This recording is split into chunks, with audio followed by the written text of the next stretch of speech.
Hello friends, हम कर रहे थे रविंद्रनाथ टैगोर जी।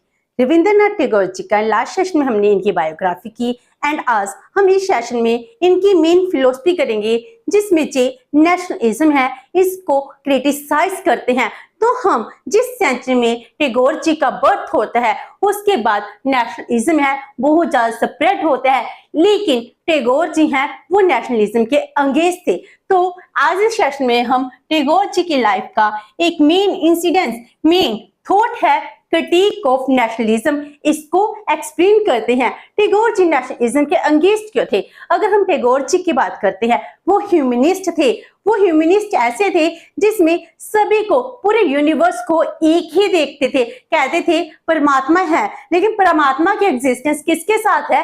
ह्यूमन के साथ है। तो वो ह्यूमैनिटी को सबसे ऊपर मानते थे। उनके लिए रेसिज्म है। अगर हम नेशन बनाएंगे, नेशन के बिना हम मानते हैं कि एक स्टेट है वो वर्क नहीं कर सकती है, लेकिन नेशन ऐसी होनी चाहिए जो नेशंस, दूसरे नेशंस हैं उनके साथ भी लिंक्ड हो। जो आम सिटीजन्स हैं इन सबके साथ इक्वल कंट्रीब्यूशन होनी चाहिए। इनमें लव, ह्यूमैनिटी की फीलिंग्स क्रिएट होनी चाहिए। जो नेशंस हैं, नेशन में ऐसी फीलिंग नहीं होनी चाहिए कि हमारे नेशन के बिसाइड जितने भी नेशन है वो सभी के सभी हमारे दुश्मन हैं। इसीलिए वो कहते थे जब भी नेशनलिज्म स्प्रेड होगा, नेशनलिज्म की स्प्रेड होने से क्या होगा? वर्ल्ड वॉर हो सकती है। तो जैसे वर्ल्ड वॉर 1 होती है, 2 होती है, वो नेशनलिज्म है इसका ही एक कोज थे। तो नेशंस क्या करते हैं? अपनी टेरिटरी को एक्सपेंड करना चाहते हैं। इस वजह से वो क्या करते हैं? आम लोगों को वॉर में धकेल देते हैं। इसीलिए नेशनलिज्म के वो अंगेस्ट माने जाते हैं। तो टैगोर जी क्या कहते हैं? टैगोर के अकॉर्डिंग नेशन का कॉन्सेप्ट है क्या? नेशन क्या है? वो कहते हैं a nation is that aspect in which all the whole population is politically and economically united। तो जितने भी पॉपुलेशन है वो सभी के सभी पॉपुलेशन पॉलिटिकली, जैसे हम अपनी कंट्री की बात करते हैं, हमारी सभी कंट्री की अपनी बाउंड्रीज हैं। पॉलिटिकली एंड इकोनॉमिकली हम बिजनेस करते हैं, ट्रेड करते हैं। हमारे बिजनेस, ट्रेड, प्रोफेशन एक इकोनॉमी के लिए ही डिवोटेड होते हैं। तो इसीलिए पॉलिटिकली एंड इकोनॉमिकली हम यूनाइटेड हैं and they are organised for a mechanical purpose. जो लोग हैं, लोग किसके लिए ऑर्गेनाइज्ड हैं? उनके मैकेनिकल पर्पस, मीनिंग जिसमें ह्यूमैनिटी नाम की कोई चीज नहीं है। वो क्या है? Power, material gain and competitive advantage के लिए ऑर्गेनाइज्ड हुए हैं। जब भी हम नेशन के लिए बात करते हैं, नेशन में सिर्फ लोगों का एक ही पर्पस होता है कि लोगों को डिवाइड कर दो और उसके बाद हमको मटेरियल गेन लेना है। तो जे मटेरियल गेन को कुछ भी नहीं मानते। जे एक स्पिरिचुअलिस्ट हैं, वो क्या कहते हैं? हमको मटेरियल की कोई भी जरूरत नहीं है। जो मटेरियल वेल्थ है वो ह्यूमैनिटी से ऊपर कभी भी नहीं हो सकती है। इसीलिए जो नेशन को क्या मानते हैं? मटेरियल गेन का एक रिसोर्स मानते हैं। जब भी हम नेशन को डिवाइड करेंगे, उनका एक ही पर्पस होगा, हमारी टेरिटरी एक्सपेंड हो और उस कंट्री के जितने भी रिसोर्सेस है वो हमारे हो जाए। तो हमारा पर्पस क्या बन जाता है? Only and only this one होता है। इसीलिए वो नेशन को ऐसे ही मटेरियल गेन, हमारे जो मैकेनिकल पर्पस है, सेल्फिश गेन है, इसके लिए ही नेशन का जन्म हुआ है। तो टैगोर ने जो नेशनलिज्म है इसको कैसे डिफाइन किया है? वो कहते हैं नेशनलिज्म इज अ प्रोफेशन। वो कुछ भी नहीं है। आप कहते हैं हमारे देश के लिए जो देशभक्ति है वो नेशनलिज्म है। वो कहते हैं ऐसा कुछ भी नहीं है। ये क्या है? एक प्रोफेशन है। Profession of training people for a narrow selfish idea which is based on the advantage of either commercial or foreign possession or both। तो ये क्या कह रही है? नेशनलिज्म से हम जो आम लोग हैं, जो भोले भाले लोग हैं, जिनको दुनिया की इतनी ज्यादा समझ नहीं है, उन लोगों को भटकाने का काम करती है। तो नेशनलिज्म क्या है? नेशनलिज्म जो पॉलिटिकली लीडर होते हैं, जो आगे आना चाहते हैं, अपने आप को सुप्रीम दिखाना चाहते हैं, उन लोगों का प्रोफेशन है। प्रोफेशन ऑफ ट्रेनिंग पीपल, आम लोगों को ट्रेन करना किसके लिए? आपके सेल्फिश आइडियाज के लिए, आपके सेल्फिश पर्पस के लिए, नैरो के लिए। जो आपकी ह्यूमैनिटी की फीलिंग है सिर्फ एक नेशन तक ही समअप हो जाती है। नेशन के पॉइंट आपको कुछ भी दिखाई नहीं देता। जैसे हम एक पिजन हॉल की थ्योरी करते हैं, जो पिजन्स हैं बस उसी हॉल को सब कुछ मानते हैं, उसके हॉल के बाद क्या है इसको कुछ भी नहीं कंसीडर करते हैं। इसीलिए वो कहते हैं हमारे लिए नेशनलिज्म होना चाहिए। अगर हम नेशनलिज्म के लिए ह्यूमैनिटी को भूल जाते हैं तो नेशनलिज्म का कोई बेनिफिट नहीं है, इसका तो एडवांटेज लेना ही पर्पस है, चाहे हमारा कमर्शियल हो या फॉरेन टेरिटरी हो या दोनों ही पर्पस हो सकते हैं। तो इसकी एग्जाम्पल हमको उस टाइम में भी दिखाई दी, आज के टाइम में भी दिखाई देती है। अगर हम वर्ल्ड वॉर 1 की बात करते हैं, वर्ल्ड वॉर में क्या था, जो टेरिटरी एक्सपेंड करनी थी, इंडस्ट्रियलाइजेशन था, उसके लिए कमर्शियल के लिए ही तो जो वॉर लड़ी जा रही थी। तो जो वॉर का पर्पस क्या था, इसका कोई ह्यूमैनिटी को स्प्रेड करना नहीं था। और टैगोर जी के बाद रेसिज्म कितना ज्यादा स्प्रेड होता है तो उसका पर्पस क्या था, ह्यूमैनिटी से पॉइंट था। तो ये सब कुछ क्या है नेशनलिज्म की वजह से ही होता है। जो नेशनलिज्म है जो कोई कंस्ट्रक्टिव आइडिया नहीं है, वो कहते हैं nationalism is a destructive idea, जो बहुत ज्यादा डिस्ट्रक्शन लेके आते हैं, which is dangerous for human civilisation. इसने तो क्या कर दिया, पूरी की पूरी ह्यूमन सिविलाइजेशन को खत्म ही कर दिया। इसलिए नेशनलिज्म की वजह से हमको खुश होने की जरूरत नहीं है। अगर नेशनलिज्म की बात करते हैं, पहले वेस्टर्न कंट्रीज में नेशनलिज्म आता है तो यूरोपियन कंट्रीज वॉर में इन्वॉल्व हो जाती हैं, फिर इंडिया जैसी एशिया अफ्रीकन कंट्रीज है इनमें नेशनलिज्म आता है। तो इसकी वजह से क्या होता है, इसमें भी हम कुछ पॉलिटिकल लीडर्स है वो एडवांटेज लेना स्टार्ट कर देंगे, हमको भी वॉर में धकेल देंगे। तो हमको ह्यूमैनिटी को सबसे ज्यादा ऊपर रखना चाहिए। इसका मीनिंग ये नहीं है वो ब्रिटिशर को फेवर करते थे, वो ब्रिटिशर के अंगेज थे। वो कहते थे ह्यूमन को किसी भी जंजीरों में नहीं बांधा जाए, किसी भी कंट्री है उसको कॉलोनी नहीं बनाना चाहिए। कहते कॉलोनी किसका रिजल्ट है, नेशनलिज्म का ही तो रिजल्ट है। इसीलिए वो नेशनलिज्म के अंगेज थे।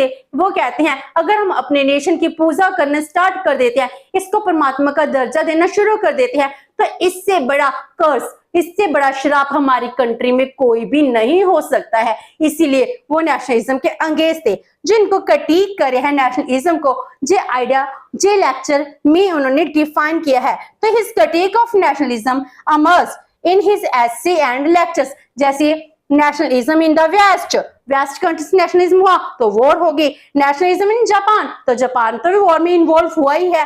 Nationalism in India construction versus creation, तो नेशनलिज्म की वजह से क्रिएशन नहीं हो रही, कंस्ट्रक्शन कैसी हो रही है, हम एक लोगों को कंस्ट्रक्ट कर रहे हैं ताकि हमारे सेल्फिश आइडियाज हैं वो फुलफिल हो सके। यही नेशनलिज्म का पर्पस बन जाता है। उन्होंने अपने ऐसे में अपने आइडियाज में नेशनलिज्म को क्या वर्ड डिफाइन किया है, इवल एपिडेमिक्स ऑफ नेशनलिज्म। तो नेशनलिज्म की वजह से बहुत ज्यादा, जैसे एपिडेमिक बहुत बड़ी बीमारी है ना, जो तो इवल एपिडेमिक है नेशनलिज्म, जिस वजह से ह्यूमैनिटी खत्म हो जाती है, जिससे डिस्ट्रक्शन ही डिस्ट्रक्शन है वो स्प्रेड हो जाती है। इसलिए वो नेशनलिज्म नहीं है।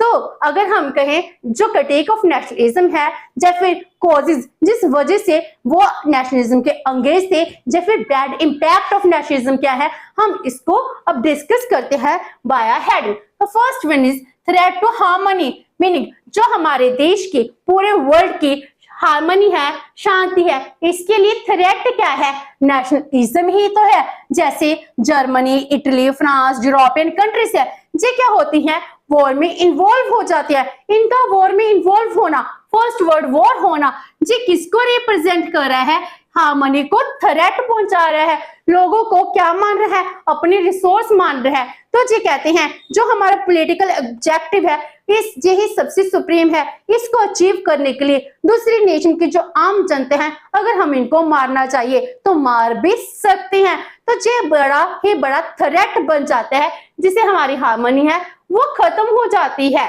Next is threat to mankind, humanity. जी ह्यूमन काइंड को, ह्यूमैनिटी के लिए बहुत ही बड़ा थ्रेट है, क्योंकि नेशनलिज्म से होता क्या है, नेशनलिज्म से हम अपनी टेरिटरी को एक्सपेंड कर रहे हैं, टेरिटरी को एक्सपेंड करने के लिए वॉर में इन्वॉल्व हो रहे हैं, जिससे हमारी हार्मनी है वो खत्म हो रही है। तो हार्मनी, इसका वर्ड वॉर का रिजल्ट क्या निकलता है, जो ह्यूमन काइंड है, मैन काइंड है, इसको सबसे पहले मारा जाता है। तो जब भी वॉर होती है, वॉर में जो हमारे मॉरल प्रिंसिपल्स हैं वो कहाँ जाते हैं, वो खत्म हो जाते हैं। हम कहते हैं everything is fair in love and war. तो वैसे ही सब कुछ ऐसे ही हो रहा है। तो वॉर में भी क्या कर रहे हैं हम वॉर में ह्यूमन काइंड को, आम जनता को मार रहे हैं। तो इससे बड़ा थ्रेट और क्या होगा, जिसमें ह्यूमैनिटी को पूरी तरह से क्रश कर दिया जाता है, जिसमें लाखों ही लेडीज हैं, वुमन है, इसको स्लेव बनाया जाता है। तो बच्चा है, बच्चों को स्लेव बनाया जाता है, तो इसको ह्यूमैनिटी कहेंगे आप? तो ये नेशनलिज्म का ही रिजल्ट है। Then territorial division of mankind. जो मैनकाइंड है, हम चाहे दिल से एक है, लेकिन हमारे बिटवीन क्या आ जाती है, नेशन की टेरिटरीज आ जाती हैं, जिससे हमारी फीलिंग्स कुछ ही एरिया तक सीमित हो जाती है। हम इससे पॉइंट आगे जा ही नहीं सकते हैं। एवल इंपैक्ट ऑफ रेसिज्म। तो नेशनलिज्म की वजह से रेसिज्म है वो स्प्रेड होता है। हम तो रेसिज्म के खुद शिकार रहते हैं। तो अगर हम आज के टाइम में बात करते हैं, रेसिज्म यूएसए है, उसमें व्हाइट एंड ब्लैक, इनमें भी रेसिज्म है। एंड अगर हम वर्ल्ड वॉर 2 की बात करते हैं और उसके बाद जर्मनी है, जर्मनी में नाजी का रूल आता है, तो नाजीज्म स्प्रेड होता है, जिसमें मिलियंस ऑफ ज्यूज को मार दिया गया था। तो मिलियंस ऑफ ज्यू को मारना, जी कैसा आपको नेशनलिज्म दिखाई दे रहा है? तो रेसिज्म किसका रिजल्ट है? नेशनलिज्म का ही रिजल्ट है। Then creation of monotonous society. तो जो नेशनलिज्म है, एक ऐसी सोसाइटी को स्प्रेड करता है जो एक अपने आप में ही संपूर्ण मानी जाती है, जो अपने से आगे किसी को सुप्रीम नहीं मानती है। It is a form of exploitation. तो हम कहते हैं ना, जो कैपिटलिज्म है, कॉलोनियलिज्म है, वो किसका रिजल्ट है? नेशनलिज्म का ही रिजल्ट है। तो ये एक एक्सप्लॉयटेशन की फॉर्म है। जैसे कैपिटलिज्म है, वो नेशनलिज्म की वजह से आता है। कॉलोनियलिज्म है, इंपीरियलिज्म है, इंडिया तो भी कॉलोनी था, तो वो नेशनलिज्म कहते हैं ना, नेशनलिज्म के अंगेज थे, लेकिन वो ये नहीं चाहते ब्रिटिश हमारा रूल करे। वो कहते हैं नेशनलिज्म की वजह से कॉलोनीज स्प्रेड होती हैं। इंपीरियलिस्ट है, वो कंट्रीज को कॉलोनी बनाते हैं। कॉलोनियलिज्म, इंपीरियलिज्म किसका रिजल्ट बनता है? वो नेशनलिज्म का ही रिजल्ट है। Then create the atmosphere of fear, threat, panic life. तो लोगों की लाइफ को पैनिक करने का काम कौन करती है? नेशनलिज्म ही करती है, क्योंकि हम तो डिवाइड हो जाते हैं। एंड डिवाइड होने के बाद जो हमारी नेबरिंग कंट्री हैं, वो भी हमको अपनी दुश्मनी ही लगने लग जाती हैं। Then bound the free man into political shackles. जो हम फ्री हैं, वो हमारे सोशल रिलेशंस हैं, जिस सब खत्म हो जाके हम पॉलिटिकल शैकल्स में बन जाते हैं। तो हमको पॉलिटिकली बाउंड किया जाता है। तो ह्यूमन तो हर जगह ही फ्री है। तो उन्होंने इसके अगेंस्ट बहुत सी पोएम लिखी हैं, जिसमें वो नेशनलिज्म को क्रिटिसाइज भी करते हैं, लेक्चर्स भी देते हैं। कहते हैं ह्यूमन को फ्री होना चाहिए, जिसमें सारा का सारा यूनिवर्स है वो एक ही दिखाई देना चाहिए। तो उनके नेशनलिज्म की वजह से वो गांधी जी के बहुत ज्यादा अंगेज थे। इनका गांधी के साथ कॉपरेशन क्यों नहीं था?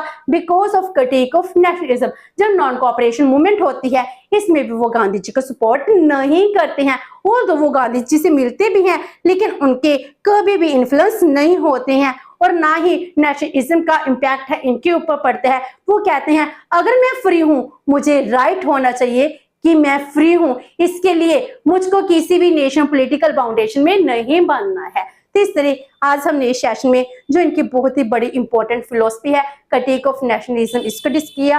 नेक्स्ट सेशन में हम करेंगे political ideology of nationalism. Hope so कि आपको ये सेशन अच्छा लगा होगा। अगर आपकी कोई क्वेरी है तो पोस्ट कमेंट बॉक्स में। वीडियो अच्छी लगी तो please like and share with your friends. Thank you so much and have a nice day.